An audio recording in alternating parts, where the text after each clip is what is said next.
క్రీస్తునందు ప్రియ సహోదరి సహోదరులకు యేసు ప్రభువు శ్రేష్టమైన నామంలో శుభములు తెలియజేస్తున్నాం. మీరు బాగున్నారా? ఈ క్రమబద్ధమైన అధ్యయనాలు మీ ఆధ్యాత్మిక జీవితాలకు ఎంతో ఆశీర్వాదకరంగా ఉన్నందుకు దేవుణ్ణి ఎంతగానో స్తుతిస్తున్నాం. బైబిల్ గ్రంథంలో 4 సువార్తలు అనగా మత్తయి సువార్త, మార్కు సువార్త, లూకా సువార్త మరియు యోహాను సువార్తలు ఉంటున్నాయి. ఒక్కొక్క సువార్త యేసుక్రీస్తును ఒక్కొక్క కోణంలో చూపుతున్నాయని మనము తెలుసుకోవాలి. ఇప్పటికే మనము మత్తయి సువార్త అధ్యయనాలను ధ్యానించుకున్నాం. ఇక నేటి నుండి మనము మార్కు సువార్త అధ్యయనాలను ఉపద్ఘాతంతో ప్రారంభించుకోబోతున్నాం. ఈ మార్కు సువార్తను ఎవరు, ఎక్కడ వ్రాశారు, అనగా దీని రచయిత ఎవరు, ఆ రచయిత యొక్క నేపథ్యము మరియు వ్యక్తిత్వం ఏమిటి, ఈ సువార్తను ఎందుకు, ఎవరిని ఉద్దేశించి వ్రాశారు, అందులోని ముఖ్య ఉద్దేశం ఏమిటి అనే కీలకమైన విషయాలను నేటి పాఠం ద్వారా గ్రహించగలం. ఎన్నో ప్రయోగాత్మక విషయాలను గూర్చి, యేసుక్రీస్తు యొక్క క్రియాత్మక అద్భుతాలను గూర్చి, ప్రభావితమైన బోధనలను గూర్చి ఇందులో తెలుసుకుంటాం. ముఖ్యంగా యేసుక్రీస్తును ఒక భిన్నమైన కోణంలో చూపించబోయే ఈ మార్కు సువార్తను ఇక ధ్యానించడానికి మనము సిద్ధపడదామా? క్రీస్తునందు ప్రియ సోదరీ సోదరులారా, బాగున్నారా? ప్రతిరోజు దేవుని వాక్యం విన్న వాక్యాన్ని ధ్యానించి ఆ ప్రకారం జీవిస్తూ సత్ఫలితాలు పొందుతున్నారని ఆశిస్తాము. మనము ఈరోజు మార్కు సువార్త ధ్యానాలను ప్రారంభిస్తున్నాము. శ్రోతలు, ఈరోజు మార్కు సువార్త ఉపోద్ఘాతం మీరు వినబోతున్నారు. మార్కు సువార్త 4 సువార్తలలో మొదట రాయబడింది. కొత్త నిబంధనలో మొదట రాయబడిన గ్రంథాలలో ఇది ఒకటి. క్రీస్తు శకం 63వ సంవత్సరానికి ముందు రోము నుండి రాయబడింది. గ్రంథకర్త మార్కు. ఇతడు అపోస్తలుడు కాడు. మత్తయి, యోహాను యేసు అపోస్తలులు. లూకా అపోస్తలుడైన పౌలుకు సన్నిహిత స్నేహితుడు. ఇతని పూర్తి పేరు యోహాను మార్కు. యోహాను అనేది యూద పేరు, మార్కు లాటిన్ పేరు. అపోస్తల కార్యములు 12వ అధ్యాయం 12వ వచనంలో ఇతడు పేర్కొనబడ్డాడు. పేతురు, మార్కు అనే మారుపేరు గల యోహాను తల్లి అయిన మరియ ఇంటికి వచ్చాడు. మార్కు అనే మారు పేరు గల యోహాను ఈ సువార్త రచయిత. సీమోను పేతురు చెరసాల నుండి విడుదలై వచ్చి తిన్నగా మరియ ఇంటికి వెళ్ళాడు. యెరూషలేము సంఘంలో యోహాను మార్కు తల్లి సంపన్నురాలు, ఆస్తిపాస్తులు గల వ్యక్తి. పేతురు ఆమె ఇంటికి వెళ్ళినప్పుడు సంఘస్థులు ఆమె ఇంట్లో కూడి ప్రార్థన చేస్తున్నారు. పౌలు మిషనరీ ప్రయాణాలలో మొట్టమొదటిసారి మార్కు పౌలు వెంట వెళ్ళాడు. మార్కు బర్నబాకు మేనలుడవుతాడు. కొలసీ పత్రిక 4వ అధ్యాయం 10వ వచనం, బర్నబాకు సమీప జ్ఞాతి అయిన మార్కు. మార్కు పేతురుకు ఆధ్యాత్మిక కుమారుడు. 1 పేతురు 5వ అధ్యాయం 13వ వచనం, నా కుమారుడైన మార్కు మీకు వందనములు చెబుతున్నాడు. ఈ మార్కు పౌలుతో బర్నబాతో ఉండి సేవ చేశాడు. అపోస్తల కార్యములు 13వ అధ్యాయం 5వ వచనం, వారు సలమీలో ఉండగా యూదుల సమాజ మందిరములో దేవుని వాక్యం ప్రకటిస్తున్నారు. యోహాను అనగా మార్కు వారికి ఉపచారం చేసేవాడై ఉన్నాడు. ఈ యోహాను మార్కు విషయంలో పౌలుకు బర్నబాకు అభిప్రాయ భేదం వచ్చింది. అపోస్తల కార్యములు 15వ అధ్యాయం 37, 38 వచనాలు, మార్కు అనే మారు పేరు గల యోహానును వెంటబెట్టుకుని పోవడానికి బర్నబా ఇష్టపడ్డాడు. అయితే పౌలు పంపులియలో పని కొరకు తమతో కూడా రాక తమను విడిచిన వానిని వెంటబెట్టుకొని పోవడం యుక్తము కాదని తలంచాడు. ఈ విషయంలో వారిలో తీవ్రమైన వాదము కలిగినందున వారు ఒకరిని ఒకరు విడిచి వేరైపోయారు. బర్నబా మార్కును వెంటబెట్టుకొని కుప్రదిశగా వెళ్ళిపోయాడు. అంతే. యోహాను మార్కును గురించి, అతని సేవను గురించి అంతగా వినపడదు. అయితే పౌలు 2 తిమోతి 4వ అధ్యాయం 11వ వచనంలో ఒక మాట అన్నాడు. లూకా మాత్రమే నా వద్ద ఉన్నాడు. మార్కును వెంటబెట్టుకొని రా. అతడు పరిచారము నిమిత్తము నాకు ప్రయోజనకరమైన వాడు. మార్కు తన సువార్తలో రాసిన సమాచారంలో అధిక భాగం తన ఆధ్యాత్మిక తండ్రి అయిన పేతురు నుండి సంగ్రహించిందే. అనేక సందర్భాలలో పౌలీయ వివరణ పోకడలు మార్కు సువార్తలో కానవస్తాయి. ఏది ఏమైనా మార్కు సువార్త ప్రభువు మార్కు ద్వారా రాయించిన యేసు సువార్త 4 సువార్తలున్నాయి. ఈ 4 రకాలైన ప్రజలను ఉద్దేశించి ప్రత్యేకంగా రాయబడినవి. మత్తయి సువార్త ఇశ్రాయేలు జాతిని ఉద్దేశించి రాయబడింది. మత సంబంధమైన యూద ప్రజల కోసమే మత్తయి తన సువార్తను రాశాడు. అయితే మార్కు రోమియులను ఉద్దేశించి ఈ సువార్తను రాశాడు. రోమా ప్రభుత్వం అంటే అది ఉక్కుపాదం. రోమా సైనికులకు మంచి కండబలం ఉంది. రోమియ పాలన మహానియంతృత్వం, నిరంకుశత్వం. ప్రభుత్వమే దేవుడు అనేటంతవరకు వారి న్యాయశాస్త్రం, మిలిటరీ శక్తి సామర్థ్యాలు రెచ్చిపోయాయి. రోమా ప్రభుత్వం నెలకొల్పజూచిన శాంతి వెనుక వారి దౌర్జన్యము, చండ శాసనం దోబూచులాడింది. మానవ శక్తికి, సామర్థ్యానికి ప్రతీకగా రోమా ప్రభుత్వం నీతి న్యాయాలను పెంపొందించింది. అవి అలాగే నిలిచిపోయాయి. కైసరే రాజు, కైసరే దేవుడు. రోమా ప్రభుత్వానికి క్రియాశీలమైన రాజకీయం. కైసరు పాలనలో ప్రజలు కైసరీయ సంస్కృతిని నేర్చుకోక తప్పలేదు. అంత్యక్రీస్తు తానే సార్వభౌముణ్ణి అనేటంతగా చెలరేగుతాడు. అయితే పరిశుద్ధాత్మ మన ఆత్మకు సాక్ష్యమిస్తున్నాడు. అంటున్నాడు, యేసే సార్వభౌముడు, ఆయన తప్ప మరో ప్రభువు లేడు, ఉండడు. రోమాపత్రిక 1వ అధ్యాయం 16వ వచనంలో పౌలన్నాడు, క్రీస్తు సువార్తను గూర్చి నేను సిగ్గుపడేవాడను కాను. నమ్మే ప్రతివానికి రక్షణ కలగజేయడానికి అది దేవుని శక్తి. రక్షించే శక్తి అంటే అది కృపాశక్తి. కృపకు విస్తరించే శక్తి ఉంది. కైసరు రాజ్యశక్తికి కృప లేదు. రోమా రాజ్యశక్తికి ఈ లోకంలో ఎదురు లేదు.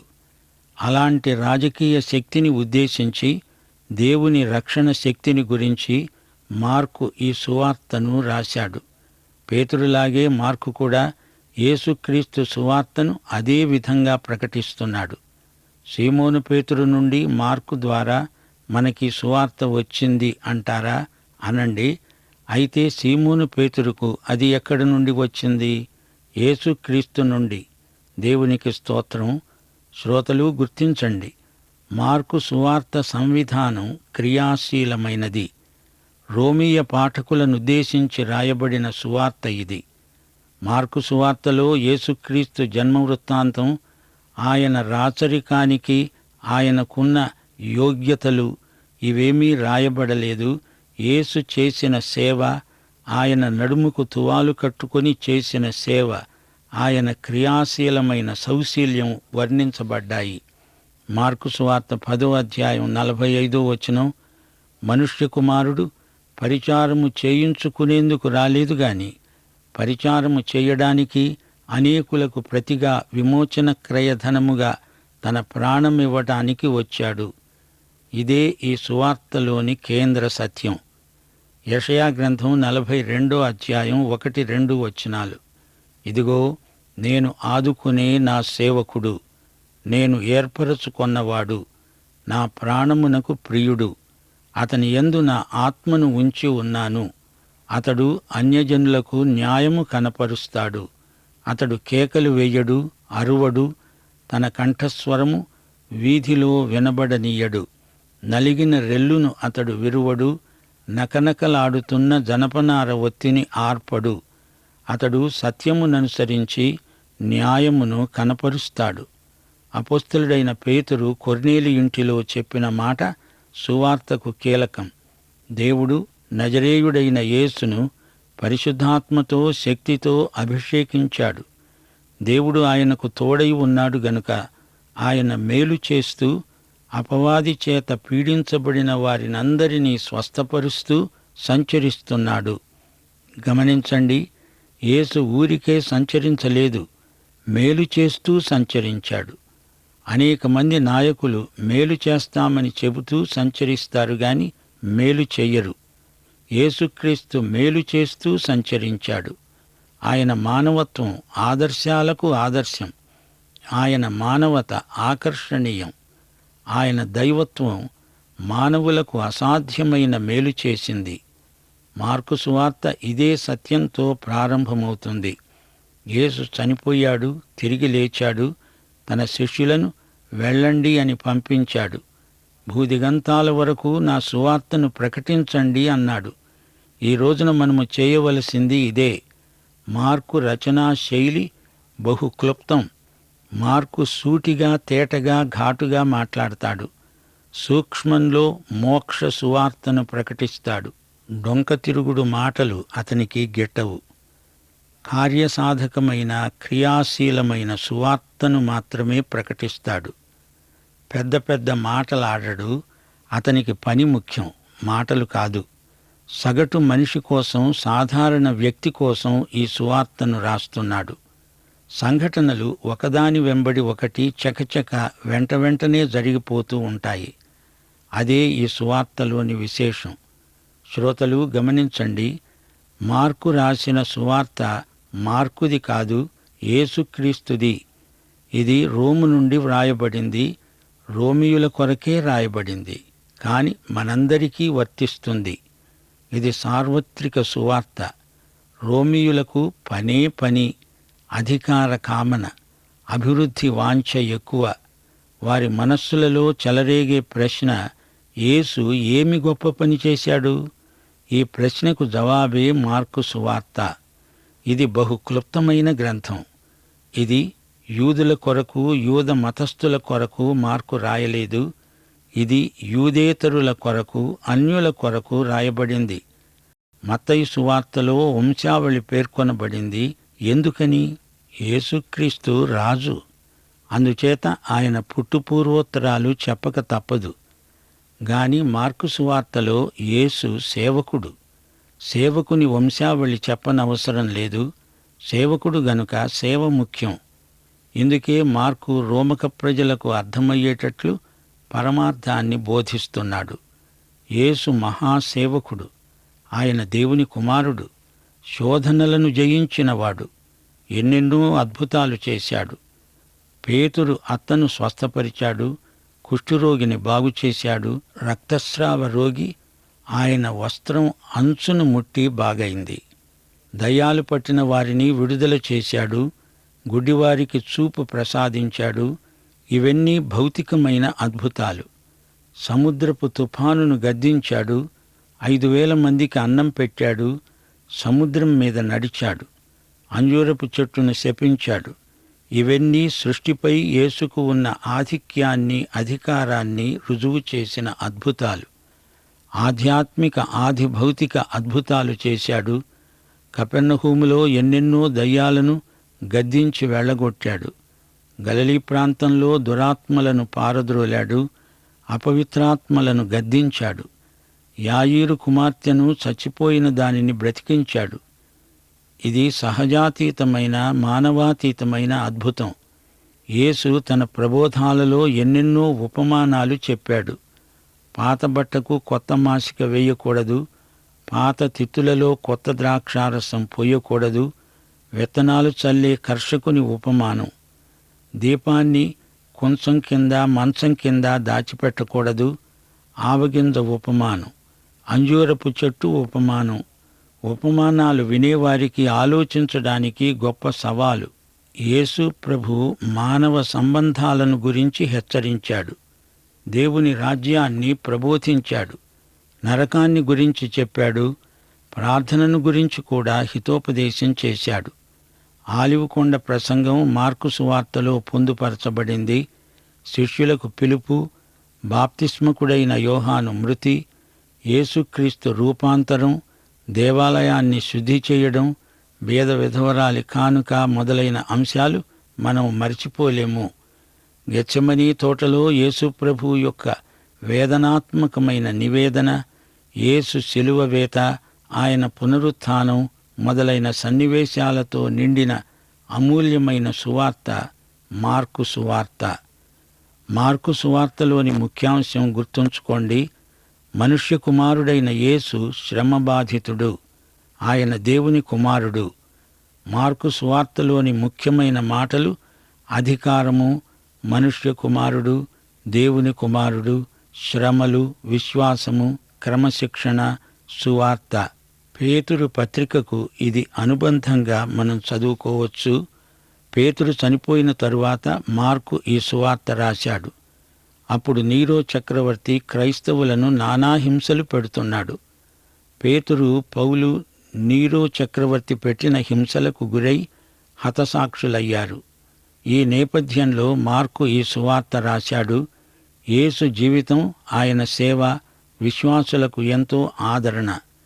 యేసుక్రీస్తు సహించిన శ్రమలు విశ్వాసులకు గొప్ప ఆదరణ. మార్కు సువార్త 8వ అధ్యాయం 31వ వచనం ఏమంటోంది? మనుష్య కుమారుడు అనేక హింసలు పొంది పెద్దల చేత, ప్రధాన యాజకుల చేత, శాస్త్రుల చేత ఉపేక్షించబడి చంపబడి 3 దినములైన తరువాత లేవడం అగత్యము. ఈ మాట ప్రభువే స్వయంగా చెప్పాడు. శిష్యత్వానికి ఈ వచనం గొప్ప ఆశీర్వచనం. మార్కు సువార్త 8వ అధ్యాయం 34వ వచనం శిష్యత్వానికి పిలుపు. నన్ను వెంబడింపగోరేవాడు తనను తాను ఉపేక్షించుకొని తన సిలువనెత్తుకొని నన్ను వెంబడించాలి. మార్కు తన పాఠకులను యేసు సిలువ వద్దకు నడిపిస్తున్నాడు. అక్కడే విశ్వాసి తన శ్రమల విలువను గ్రహించగలడు, నిరీక్షణను పెంపొందించుకోగలడు. క్రియాశీలమైన ఈ సువార్త మా శ్రోతలను అర్థవంతమైన దైవ సేవకు, సమర్పణ జీవితానికి ప్రేరేపిస్తుందని మా నిరీక్షణ. ఈ సువార్తలో వెంటనే అనే మాట పదే పదే వాడబడింది. ఇంచుమించు 42 సార్లు వెంటనే అనే మాట వినపడుతుంది. మార్కు యూదుల ధర్మశాస్త్రానికి, ఆచారాలకు ప్రాముఖ్యమివ్వలేదు. వాటి అంతరార్థాన్ని మటుకు ప్రబోధించాడు. యేసుక్రీస్తు యొక్క వ్యక్తిత్వాన్ని మార్కు ఉన్నది ఉన్నట్లు చిత్రించాడు. యేసు యొక్క మహాశ్రమలను వర్ణించాడు. పరిచారము చేశాడు, కానీ చేయించుకోలేదు. స్వార్థత్యాగపూర్వకమైన యేసు బలియాగము, ఆయన ప్రేమ శిలువలో, ఆయన పునరుత్థానంలో మనకు ప్రత్యక్షమవుతాయి.